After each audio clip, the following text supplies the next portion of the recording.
بسم الله الرحمن الرحيم لا حول ولا قوة إلا بالله العلي العظيم الحمد لله رب العالمين صلى الله على سيدنا محمد وآله الطيبين الطاهرين اللهم أخرجني من ظلمات الوهم وأكرمني بنور الفهم اللهم افتح علينا أبواب رحمتك وانشر علينا خزائن علومك برحمتك يا أرحم الراحمين.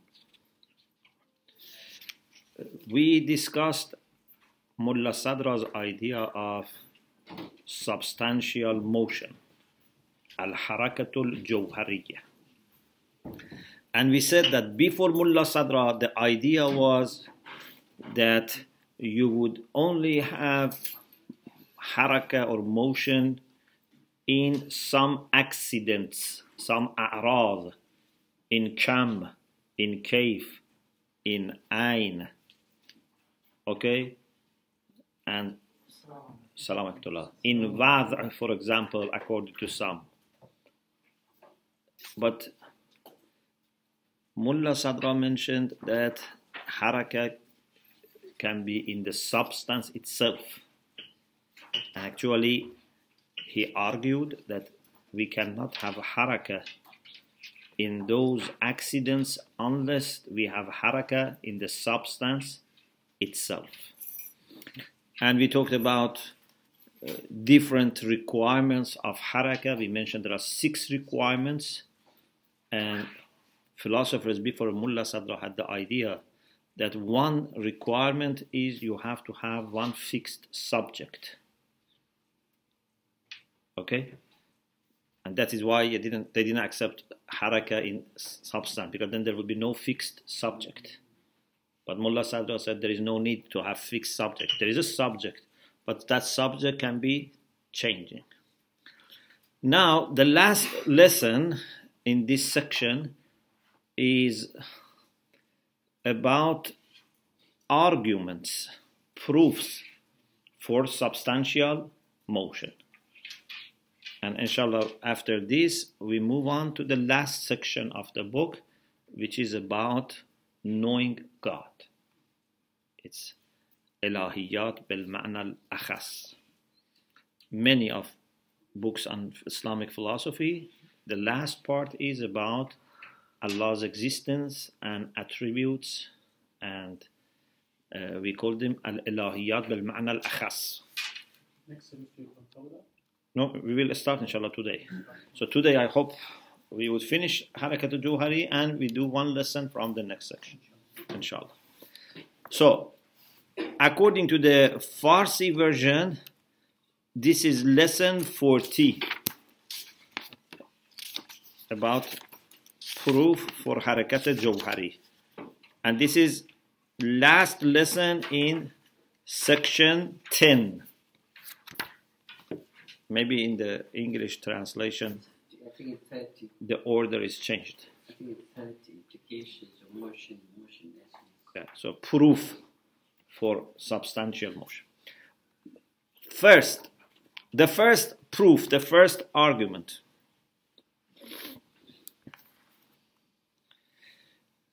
We said that before Mullah Sadra, philosophers had the idea that haraka cannot happen except in accidents, and they mentioned kam and kayf and ayn, and some added wad'a.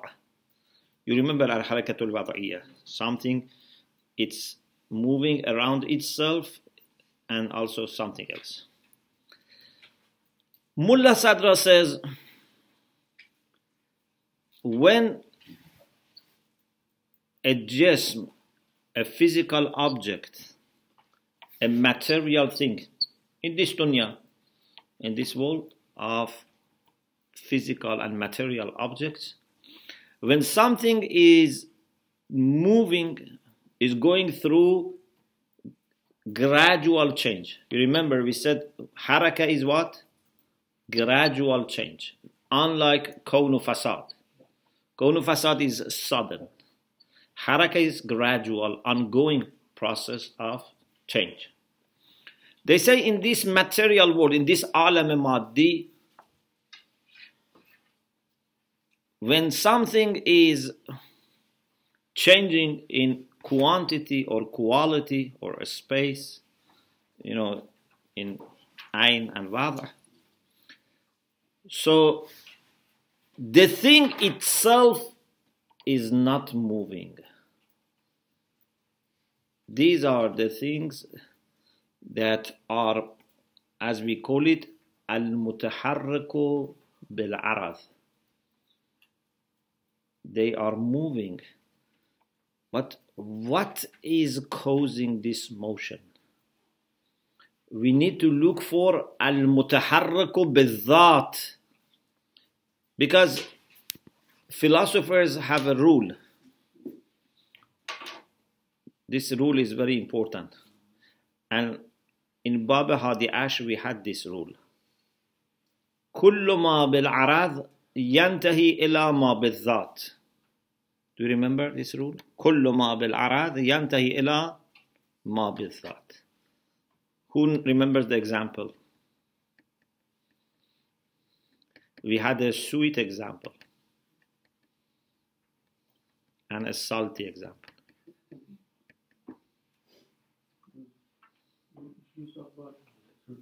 Pardon? About fruit becomes more and more sweet.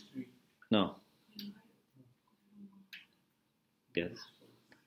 We said anything to become sweet, you add sugar. But then sugar must be sweet by itself. Or anything to become salty, you add salt. But salt is salty by its essence. كل ما بالعرض ينتهي إلى ما بالذات.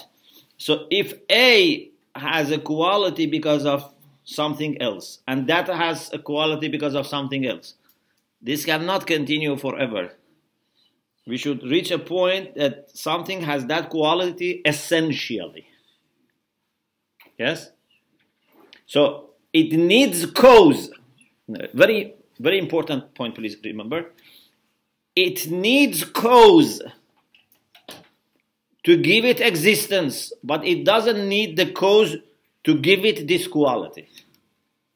It just gives a kind of existence that comes with this quality. Okay? So sugar or salt need cause. But cause gives existence to them. But for tea to become sweet, you need something other than its originating cause to give this quality to it. Do you understand?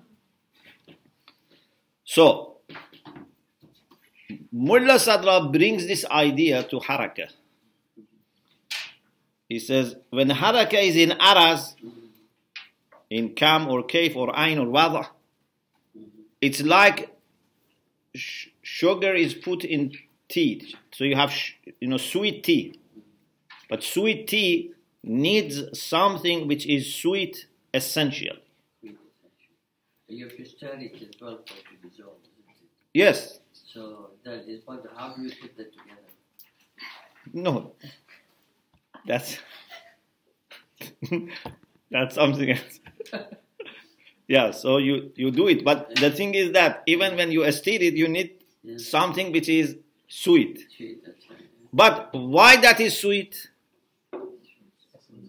If you put something that is made sweet by sugar, then we say why that is. So finally we have to reach a point that is essentially sweet. Okay? So, these harakat in a'raz should finally reach the point that we have something that has not taken haraka from anything else. Has haraka in its essence. So, it has illah. But illah has created it in this way. Yeah? Illah can create something which has motion. It comes with its existence. Is it clear? So, This is the first argument. The second argument takes a different approach. The first approach was more using a kind of distinction between Jawhar and Araf, and wanted to say that Haraka in A'rad finally should end with essential Haraka, means Haraka in substance. Second argument is actually trying to say the distinction between Jawhar and Araz is only in our mind. A'rad are not separate in their existence from Jawhar. You should not think that we have one Jawhar and then many A'rad. How many A'rad? For example, an apple has how many accidents? Don't say 9. 9 are the top categories, but maybe 9,000. Maybe, because, for example, you say kayf. Kayf is one, but there are so many kayf. It's taste, it's a smell, it's touch, it's color. All are kayf. So when we say 9 means 9 categories, but there can be many.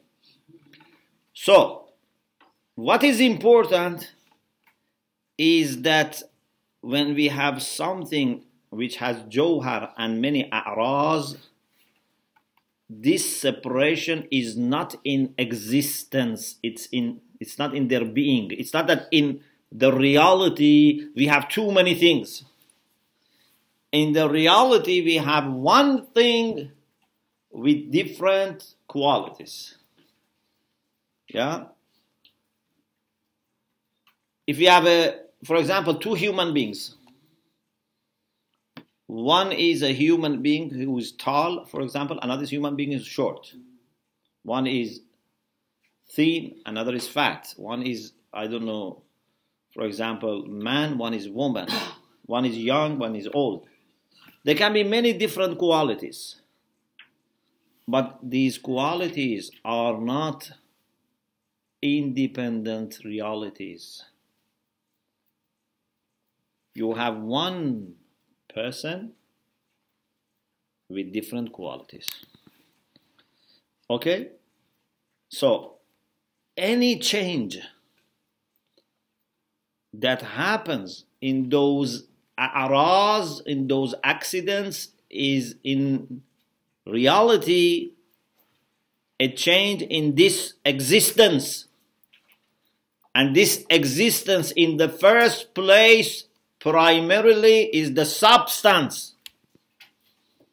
You cannot have change in accidents without having change in substance. Because these accidents are not really separate. You should not think that they are added or attached to substance. They are modes of substance. Okay? This is the second argument. The third argument is using the concept of time.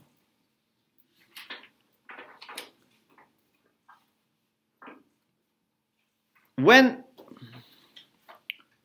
you have something that can be characterized with an attribute. For example, you say this person is a man or woman. To be man or woman is a characteristic of this person. When something can have a characteristic, it means that in its essence, is la bishart with respect to that characteristic. It means there is no problem. You know, so, because if, for example, to be human meant to be only woman, then it couldn't become man. Or to be human being meant to be man, then it couldn't be woman. When a human being can be man or woman, it means that in its essence, there is no opposite quality for granted.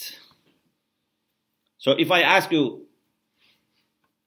for a human being to be a man, what is the requirement? You say the first requirement is that not being a man is not essential for human being. Yeah, because if not to be a man was put in the essence of human being, then it could not become man. Or if not to be a woman was put, yeah, so if gender was put in humanity, then it couldn't become opposite to that gender. Is it clear? Like, for example, for numbers, you see, situation is different. 4 has to be even. It cannot be odd. Why? Because in 4, evenness is put. So 4 cannot be odd. Because something opposite to be odd is in the essence of 4. Yeah? 7 has to be odd. Because not to be even is essential.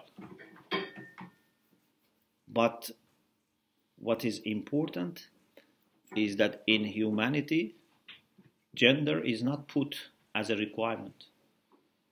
To be male or female is not put in the essence of humanity. Is it clear? So, this is one point. Any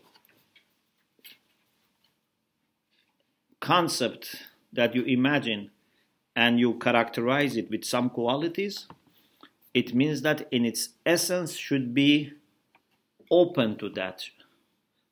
Its contradiction must not have been taken in that essence. The second point is that when something can take a quality, for example, human being can be man or woman, or can be tall or short, can be old or young.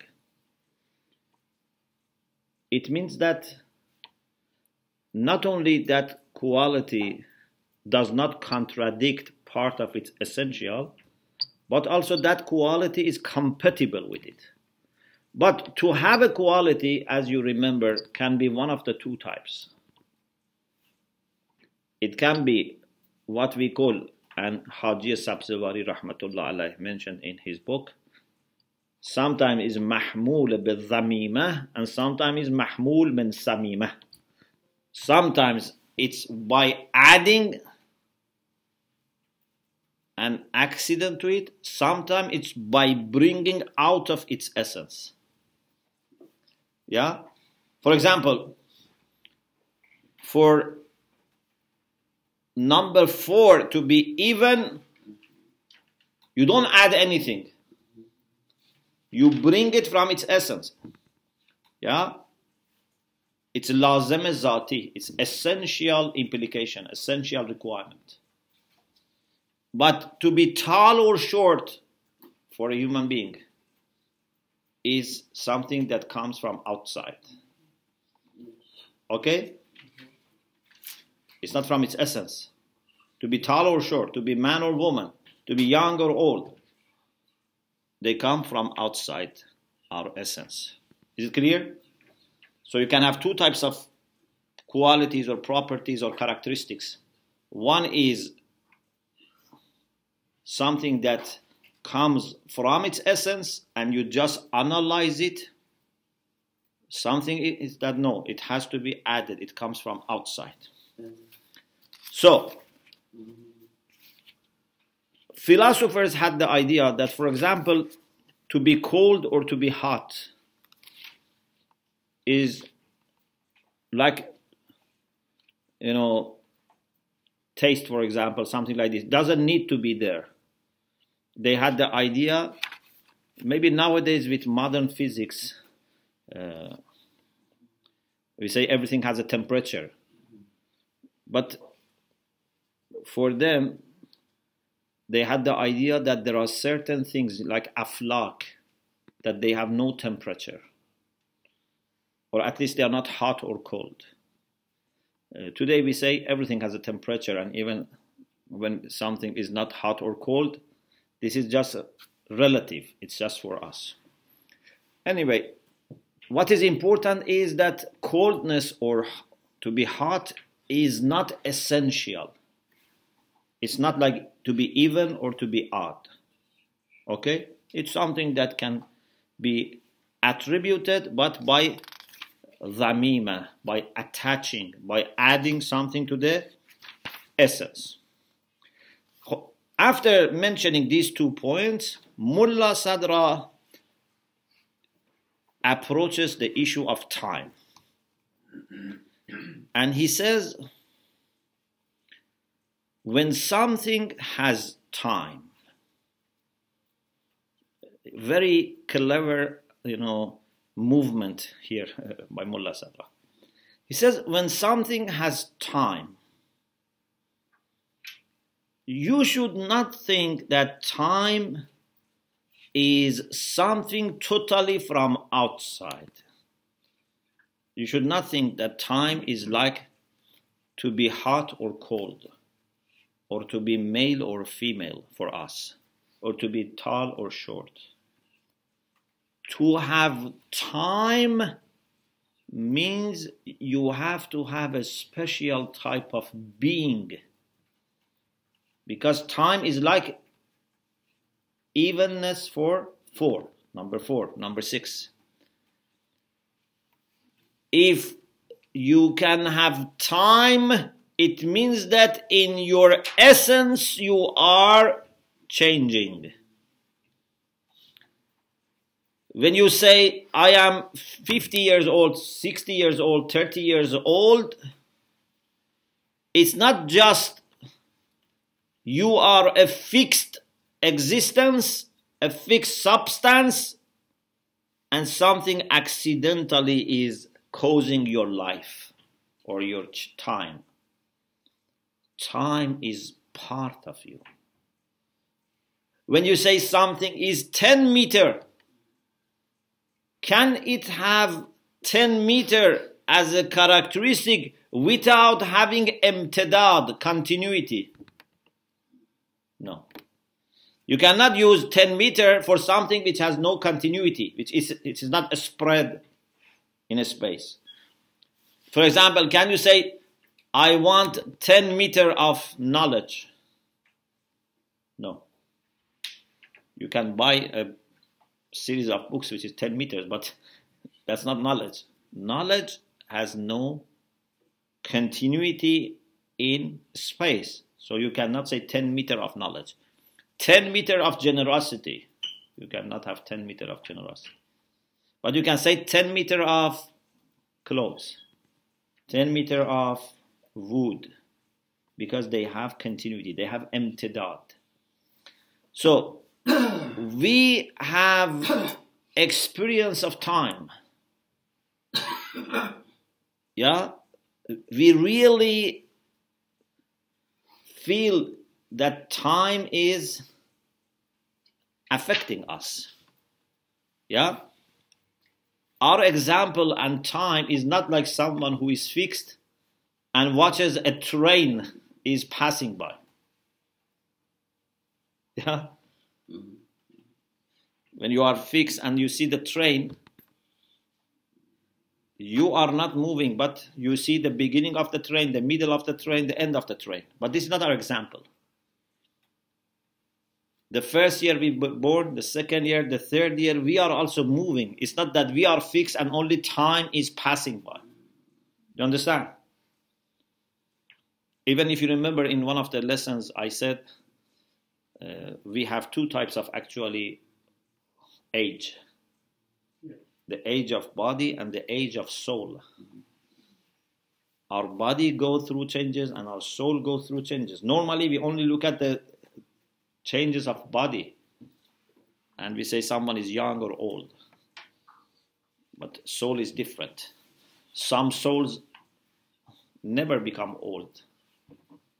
Yeah? Some souls become old. In any case, Mullah Sadra says, so our relation with time is a proof for Harakat al-Jawhari. Because in our own essence, we have a quality that makes time a characteristic for us. If we said 10 meters can be the length of a piece of wood, it's because wood has to have a length, has imtidad, continuity. So we have to have time in our essence. And this means harakat al-jawhari, means in our essence we are changing. Because you cannot have time without change. Is it possible to have time without change? No. Because time is the quantity of harakah. So you must have change. So this is the third argument of Mullah Sadra. The fourth argument of Mullah Sadra is based on the concept of ghaya. What is ghaya in philosophy? End. End, or sometimes we say purpose. In Baba Hadi Ash also we talked about ghaya. For example, is there any ghaya for Allah's actions? We had this discussion. You remember? Hadaf. Pardon? Hadaf. Hadaf, yes, or end of it. End in the sense of purpose. So, Mullah Sadra has a discussion here. And he says, nature has an end. Means it's moving towards a destination. If there is no substantial change, if there is no substantial motion, it means that different beings that we have in nature, in essence, they are fixed and static. Therefore, the only possible changes for them is through kawn fasad. Means something should stop existing and then a new form comes to existence. A form finishes, another form comes. Then that form can stop to exist, another form comes. This is kawn fasad. Yeah? So, if there is every change like kawn fasad, then it means that there is no end for the whole nature. Because for nature to have an end means it must be one reality, at least one compound reality that has the future condition as a potentiality bil quwwah, and then that becomes actual. But if a form has to stop existing and another one comes, there would be no continuity. So there is no one thing that is gradually, continuously moving. It's like change, stop, change, stop. And in this process also, forms are totally changed.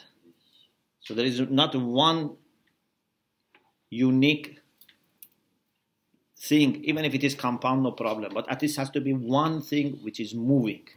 You know, the beautiful thing about Harakat al-Jawhari is that it's one thing which is moving. It's moving non-stop.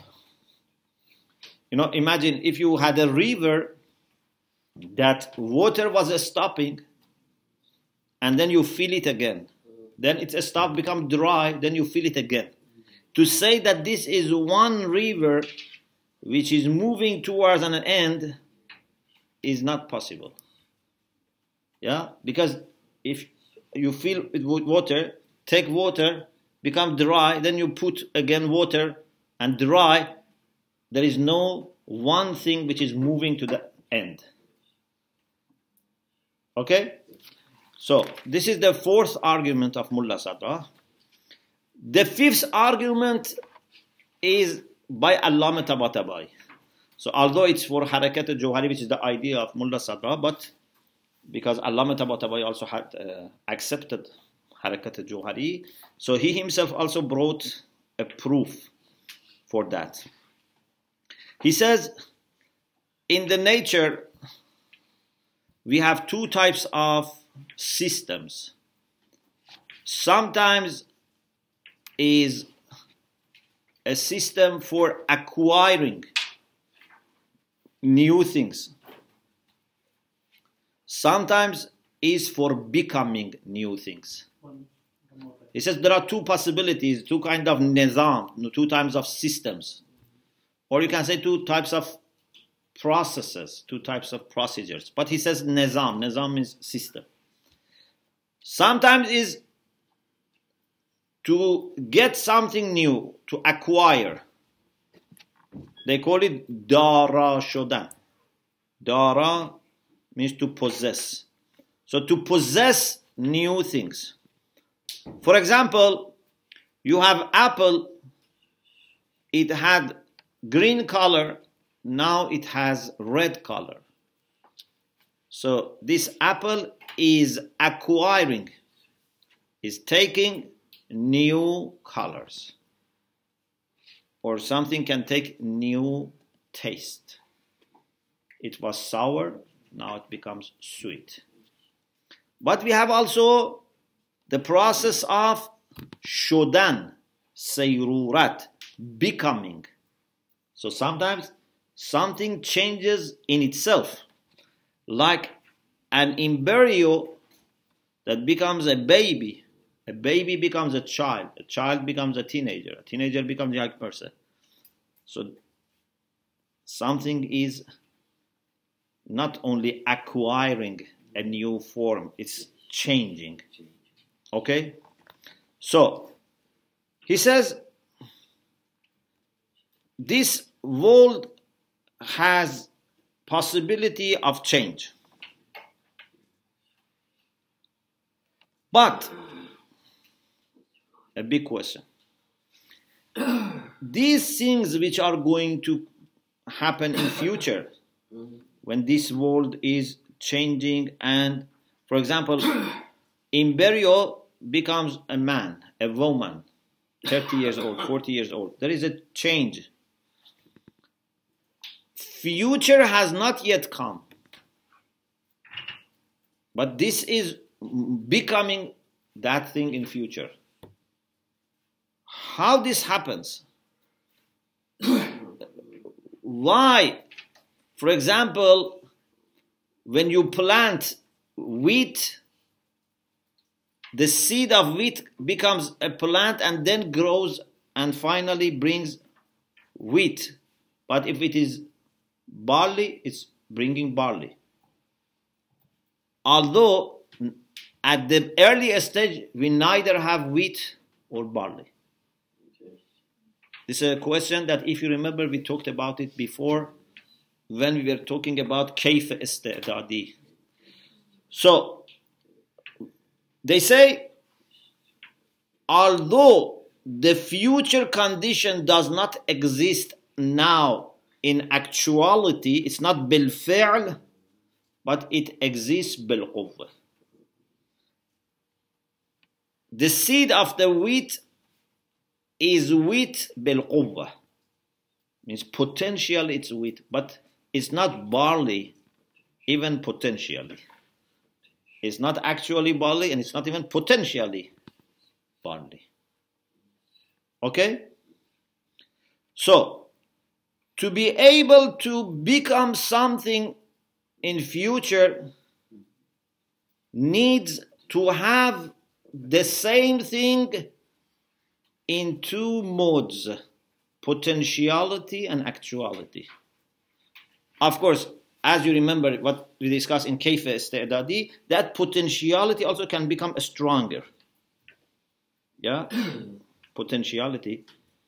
For example, for an embryo to become a man, you have big journey. For a little son or boy who is born, it's shorter. If you have a child, it's shorter. And we said when you move forward, the potentiality intensifies. Okay? That is what we call كيف استعدادي. In any case, what is important is that you have to have something which is remaining, but it carries by itself the potentiality of what is going to happen in future. And that is the substance. Substance is the thing that remains in all these, stages of the change.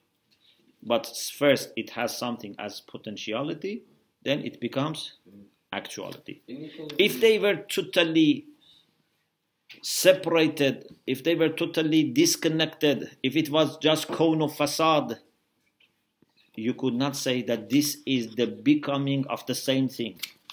This is sayrura, or turning of the same thing. It becomes different things. Yes? I want to know what's the meaning of istidadi. Please remind us. I never said it before. Yeah. Isti'dad means potentiality. But كيف استعدادي was a special terminology that some philosophers have said that it is something that has degrees. Because when you say بالقوة, it's general. But they said this بالقوة can have degree. Like for example, you say something has length. Okay. But then you say how long it is. That's different. So, كيف استعدادي is to explain that there are degrees, there are stages of potentiality. It can intensify. Okay. This was the discussion about Harakat al-Jawhari. We mentioned 5 arguments for Harakat al-Jawhari.